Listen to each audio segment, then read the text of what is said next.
Harley Carnes, WABC News. And now time for the Rush Limbaugh program, today with Bob Grant.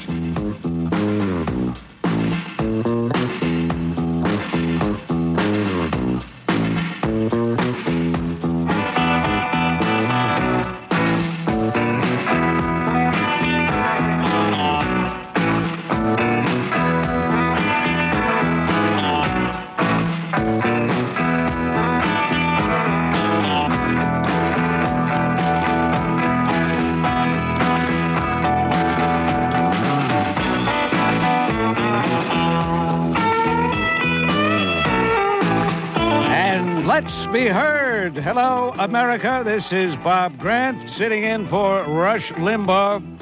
I'm happy to tell you that I'm sitting here in Rush's studio, here in the heart of Manhattan, and his studio, I'm proud to tell you, is festooned with American flags. Hopefully, Rush will be able to return to the microphone tomorrow. But for the 3 hours we have together, it's you and me. In case you don't know who I am, I do a program on WABC in New York, heard locally, heard New York time from 3 until 6. And today I'll be doing that broadcast for those of you who are in the New York area after the Rush Limbaugh program. But far more importantly than what I do, or for that matter what Rush does, it's what America is doing today. And what America is doing today, in my view, is standing taller than it stood in a long time.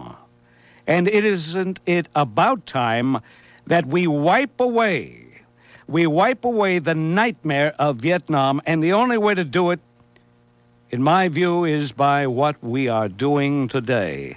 And that is following through on a commitment not to die in a war, but to win a war.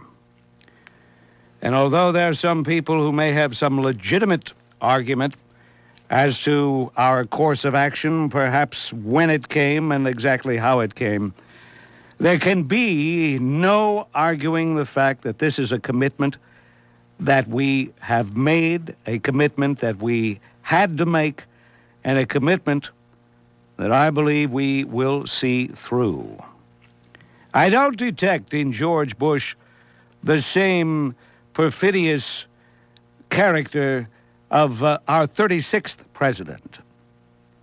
Maybe characterizing Lyndon Baines Johnson as perfidious is too strong a word. Maybe it would be more fair, more charitable to say Lyndon Baines Johnson was in over his head, that he didn't understand. As a matter of fact, yesterday on my broadcast, I talked to the actor Bill Luckenbill, a very fine gentleman. In addition to being a talented performer, he is doing the one-man show called Lyndon, and he had to do research on his topic, on the character that he is playing. And he told me that if nothing else, he learned that Lyndon Baines Johnson was a most confused man, never seemed to know for sure what his mission was.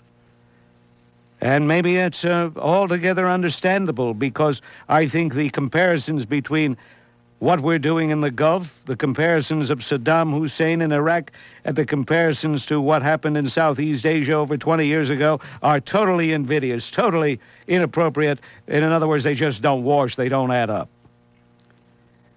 So it's high time we stopped living in the 1960s and early 70s and addressed what we have today, January 1991. And what we have today, thanks to the weatherman, is our air power being able to reassert itself. You know, along with a lot of other Americans, I began to wonder what happened.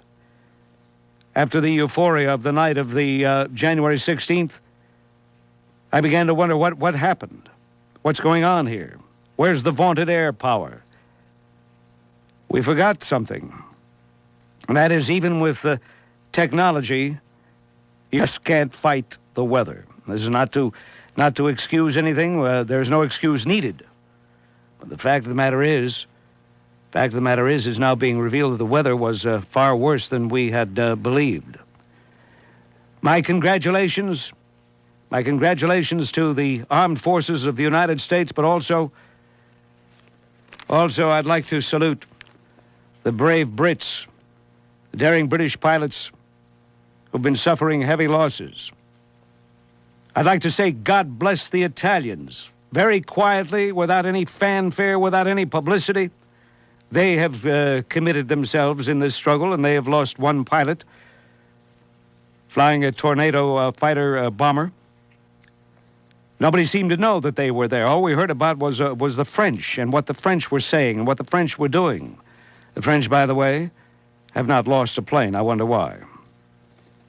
And, of course, I salute the Saudi pilot who, now it can be confirmed, maybe you don't know this, but I can tell you this is confirmed, a Saudi pilot who knocked out two Iraqi, apparently they were MiGs, MiG-29s, knocked them out of the sky. One pilot, 2 kills. Everybody makes a big to-do over the concern of the Arab world and how they will feel over the ignominy of defeat, how the Arabs need something to give them a sense of pride. Well, any Arab anywhere should take a great deal of pride in that Saudi pilot. Why is it that the American media seems to focus so much on the sensitivities of Arabs as it pertains to what we do to Iraq, and never talk about the other side of the coin, the Saudis, the Kuwaitis? And by the way, did you forget that this whole thing is because Iraq invaded Kuwait? The reason I'm focusing on this aspect right now is talk around here about concern that the Egyptians don't want to stay in the coalition. Well, goodbye. What have you done anyway? And by the way, President Mubarak, with all due respect, you want to give the $7 billion worth of armaments that we gave you, you want to give it back so we can use it on Saddam Hussein, since your people don't want to use it? As far as the Syrians are concerned, maybe you don't know this, but one of Saddam Hussein's sworn enemies for years has been that butcher in Damascus, Hafez al-Assad. He, perhaps, as much as anybody, would love to see Saddam Hussein gone. I was looking at a map just prior to the broadcast, and I thought, with all this talk about the losses we will incur by crossing the Kuwaiti border, since the Syrians are so well equipped and since they are so well armed, as you know, the Soviet Union has pumped billions into Syria, why don't the Syrians cross their border? And for that matter, why don't the Turks cross their border? It could be a three-pronged attack which would devastate, I have to believe, Saddam Hussein very quickly. Well, ladies and gentlemen, there are a lot of other things to talk about, but it's very difficult to focus on much else beside the war, because the war affects so many other things. I see out in California, Willie Brown, the Speaker of the Assembly there, the State Assembly in Sacramento.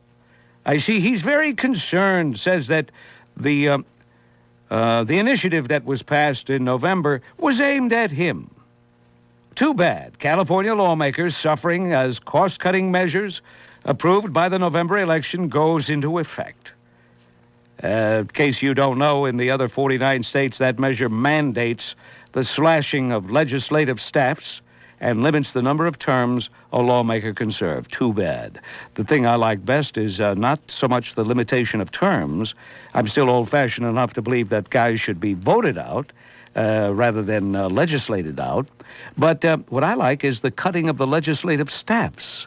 Those staffs are too big, whether they be in state capitals or the nation's capital. And all of you dumbbells out there smoking, especially in the presence of your young children, a study confirms that there is a link in cancer to young people who have to endure the smoke from their fathers. And I'm sure their mothers, too, although the report names fathers. And let's see, what else? Did you see where The Utah State Senate passed a strict abortion limit.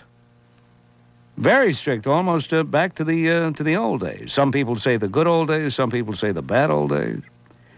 At any rate, here we are on the Rush Limbaugh program, the EIB Network. Is that what? Does he still call it the EIB Network? Excellence in broadcasting, indeed. Well, Rush, we know you're listening in your palatial, luxurious mid-town digs in Manhattan, and we trust that you are enjoying the program along with everybody else, and we hope that you will be back right here where you belong, behind this microphone, tomorrow. WABC. Now that your parents are retired, they've got their golf, they've got their tennis, they've got their dancing, they've got their trips. But what they want is to spend more time talking with you. Why not give them a call? You've got to make the choice to share your heart and voice. We're all connected through your telephone. Your buddy who just broke up with his girl is home listening to mellow jazz music. He always plays it when he's upset, and the more upset he gets, the louder he plays it. You're his friend. Why not pick up the phone and talk to him before his heartaches turn into earaches? You've got to make the choice to share your heart and voice. We're all connected through your telephone. A NYNEX company. Men and women, if you're losing your hair, don't lose this number, 1-800-835-HAIR. This number will change your life. You'll never need to make another call. The Men's Hair Now hair replacement system makes all other methods obsolete. You will look and feel like you never lost your hair. With Men's Hair Now's revolutionary Dermabond hair replacement system, you don't have to walk around feeling like everybody is staring at you. Dermabond is completely undetectable to everyone, including the most important person of all, you. Dermabond just becomes a part of you. The Dermabond hair replacement system will change your life. It's perfect. You'll never need to make another call. Dermabond feels like you never lost your hair. So get with the times and call Men's Hair Now toll-free 1-800-835-HAIR. 1-800-835-HAIR to get the look you deserve. 1-800-835-HAIR is your connection to Men's Hair Now. That's 1-800-835-HAIR. Weekday mornings at 9, listen to Joy Behar on WABC.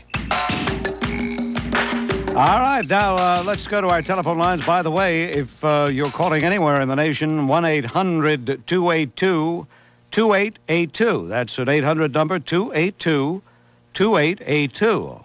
And speaking of same, let's say hello to Doug calling from Tucson, Arizona. Yes, Doug. Yes, good morning, Bob.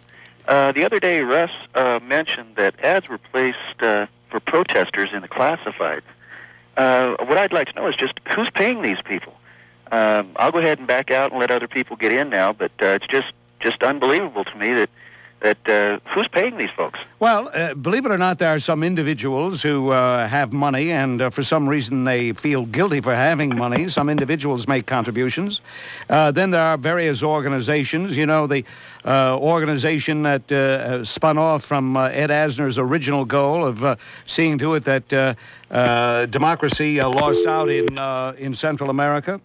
There's a whole host of organizations, maybe you might call them subversive. If they're not subversive in intent, they're subversive in result. Anything that undermines the United States, in my book, is subversive. Thank you for the call. Let's say hello to, what do we have? Mike here checking in from Sacramento. Good morning. Good morning, Mike. Hey, well, there's two things I wanted to say. One was the first one about the Iraqi ambassador. Ted Koppel had him on his program the other night. Yes, the ambassador to the UN. Well, no, he was he was ambassador to Japan. Oh, that one. Okay, all right. And he was stating that that Iraq had according to the Geneva Conventions, that they had the right to protect themselves in any way with chemical weapons or whatever. Well, the same thing pertains to Israel. Israel has a right to protect themselves in any way with whatever capabilities they have. And I wish that Israel would lob a nuclear weapon over there to Iraq. What do you suppose would happen if they did, though? Just stop and think about the consequences if they did.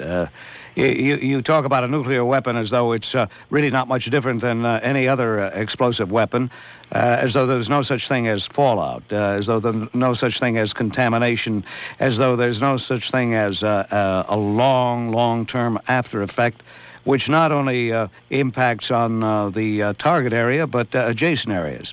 Are you...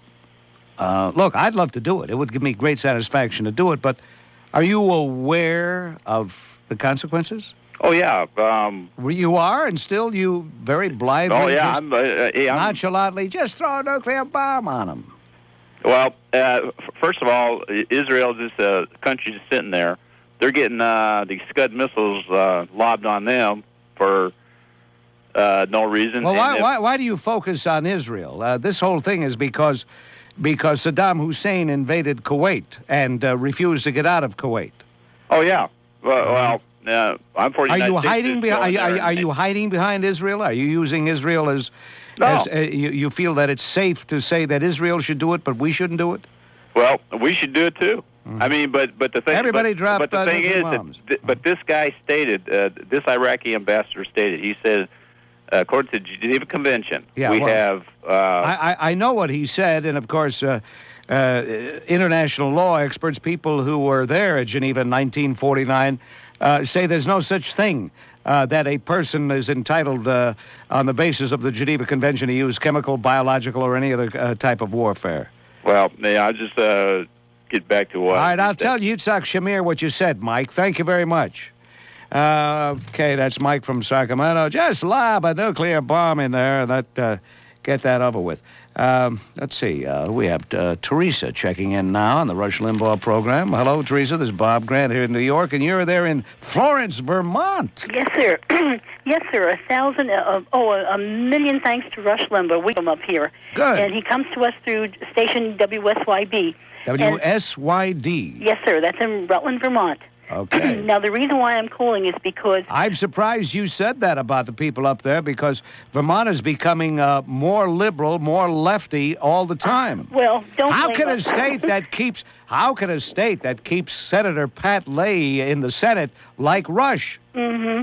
Well, Senator Pat Leahy is a good guy. Oh, really? Well, let me tell you the main reason why I'm calling, because very I'm so interesting. afraid I She might likes cut her Pat off. Leahy and Rush. Interesting. Yeah. Well, no. There's a reason, and there's a reason why I like Pat Leahy, mainly because he does support the state of Israel, and I give him my gratitude for that, because this is a very courageous, beautiful country, and I feel bad for what's happening in Israel. But the main reason, sir, while I'm calling you, is because of our freshman congressman, Bernard Sanders, and he having the distinction of being one of 6 congressmen to vote against our servicemen. Isn't he a socialist? Oh, he is a socialist. Yeah. You know, he moved from Brooklyn, New York, to Vermont. Yeah. But let me tell you something. Your loss is our gain. Oh, unfortunately. Well, let's hope that 2 years hence he is going to be back where he came from. The thing is this. He did claim earlier this week on station WSYB that his vote was misinterpreted. I should make it clear for the rest of the folks listening nationwide that he voted against our servicemen in the Persian Gulf, as well as President Bush's policies. And, sir, he claimed that, well, he was misunderstood because while he did support our servicemen, he was against the president's policies, so therefore he couldn't vote for that resolution. That's double talk. Oh, it certainly is. Well, his rhetoric generates more heat than it does light.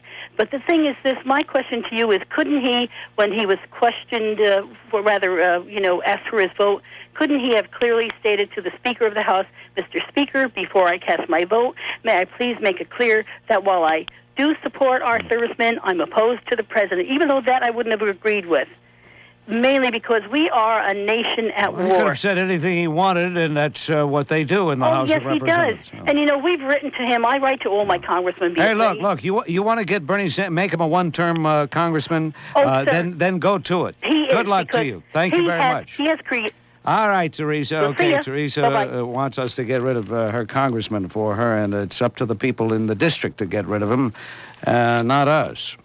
All right, let's say hello to, Mike from Amarillo, Texas. Good morning, Bob. Do they still say hello here in Amarillo?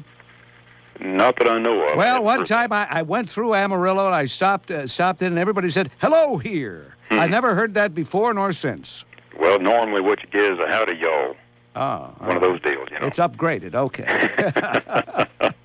Glad to get through. I've been trying for several weeks. I'd like to direct a question for the war protesters to ask themselves, and then I'll politely get off the line and let everybody else have their turn. People are much more polite on Rush's program than they are on my local program here in New York, let me tell you. Well, maybe it's a reflection of the host. But anyway, go ahead. My main question is I'd like to ask them when they think it would be all right for the United States to begin fighting a man who had world dominion in his mind. Would it be all right when he lands on the U.S. shores? Would it be all right when they have to watch their mother and their sister being ravaged in front of them? Just when is it that they think it's all right to begin to fight, or are they so cowardly that they would just let the man have it and do his will and bow to him? Those are very good questions, and by asking those questions, of course, you have made your point, Mike, but there are people in this country who I think they just have a reflexive action to things here. They protest no matter what the cause is. These are people... I saw a young lady interviewed on television. She was 18. Now, mind you, get the age. 18. And when the reporter asked her why she was doing what she was doing, which, of course, was protesting, she said, we stopped the war in Vietnam, we'll stop this one. Well, notice, we stopped the war in Vietnam? Right. She wasn't even around then. But the thing that I thought was... people get a sense of power when they demonstrate, and they know the cameras are going to be turned on them, and that's another reason why they do that. Thank you very much, Mike. Sure. All right. WABC. One controversial topic that arouses heated passions in just about everybody is rent control. Liberals and tenant activists love it. Landlords, economists, and free market advocates hate it. But until Scott Gardner came along, no one ever dared to really laugh at it. Gardner's new book is called Live Rent-Free for Life. It's the first comic satire ever written about rent control. Most people treat this thing deadly serious and put it in academic terms hard to understand. Well, this book has been inspired by Scott Gardner's 10-year ownership of a small Manhattan townhouse. And he rips the humanitarian facade away from rent control to expose an absurd scam that even a rabid Bolshevik would be ashamed of. One of the many hilarious revelations to be found in this book is how an inept bureaucracy bogged down by 50 years of red tape allows New York tenants to legally live rent-free for life.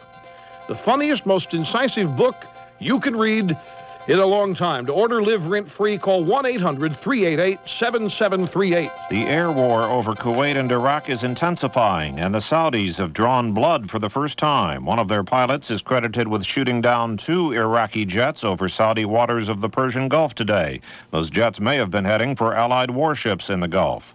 France sent its jets over Iraq for the first time to bomb dug-in ground troops. Sources say the Canadian Air Force also saw its first action.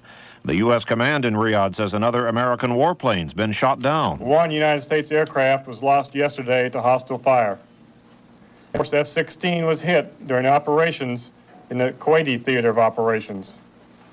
The pilot was able to maneuver the crippled aircraft out of the hostile area to the Arabian Gulf, where he ejected. And Lieutenant Colonel Greg Pepin says that pilot was picked up by the Navy. The British report losing another of their Tornado bombers for a total of 5, but Defense Secretary Tom King said in London more fighter bombers will be sent to the Gulf. We are deploying half a squadron of Buccaneers. They have been requested by the Joint Commander to help enhance the precision bombing capability of the Allied forces. Officials say those forces have flown 15,000 combat sorties since the war began. The pace obviously is increasing. Just yesterday, the total was put at 12,000. Tim O'Donnell, ABC News.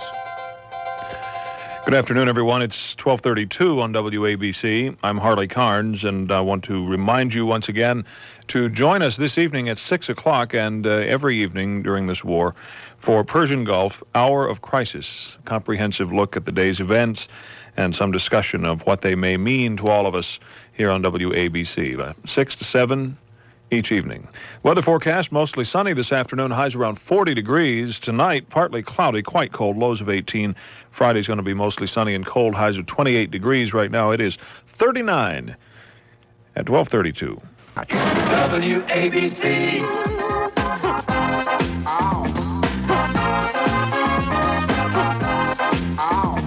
All right, here we are on the Rush Limbaugh program. Bob Grant, if you've just tuned in and you're thinking to yourself, my, who owns that compelling voice? It's Bob Grant sitting in for Rush. Rush, a little bit, I hate to use the phrase under the weather because we don't use that phrase in real life. Why do they use that phrase on radio and television?